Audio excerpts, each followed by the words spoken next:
আজকে আমার ছেলে বলছে ও মসজিদে নামাজ পড়তে যাবে। ছোট বাচ্চা আসলে সেটা কি আর বুঝে না কেউ। আর বাচ্চাদেরকে যেভাবে শিক্ষা দেওয়া হয়, বাচ্চারা আসলে সেভাবে শিক্ষা নেয়।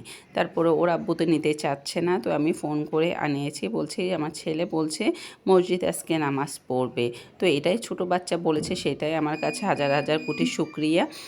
আমার ছেলের জন্য সবাই দোয়া করবেন যেন ও মানুষের মতো মানুষ হতে পারে। আর বাচ্চাদেরকে যদি ছোটোবেলা থেকে নামাজ বা যে কিছু শিক্ষা দেওয়া যায়, ওরা কিন্তু সেটাই মেমোরিতে রাখে আর ওটাই শিক্ষাটা পায়।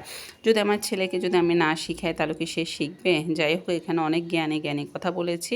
এরপরে দুপুরে খাবার দাবার শেষ করে আজকে ভাবছি গরম গরম পেঁয়াজু খাবো আর সাথে ছোলা ভুনা। তো অনেকে যা বলে বুট ভুনা, অনেকে ছোলা ভুনা, যাই হোক এটা কোনো ব্যাপার না।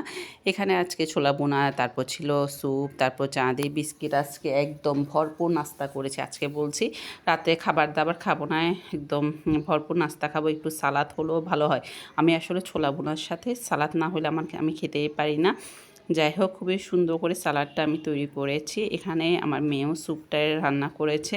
ও আসলে ছোলা পেঁয়াজ এগুলো খেতে চায় না, ওর জন্য স্যুপ রান্না করেছে। আসলে এক একজন এক এক রকম নাস্তা খায়। যাই হোক, সন্ধ্যায় চা নাস্তাটা পেট ভরপেট খেয়ে এরপরে রাতে আর খাওয়া দাওয়ার খেতে পারিনি। তো আজকে ভিডিও এই পর্যন্ত। সবাই ভালো থাকবেন, সুস্থ থাকবেন, আমাদের জন্য দোয়া করবেন। আসসালামু আলাইকুম।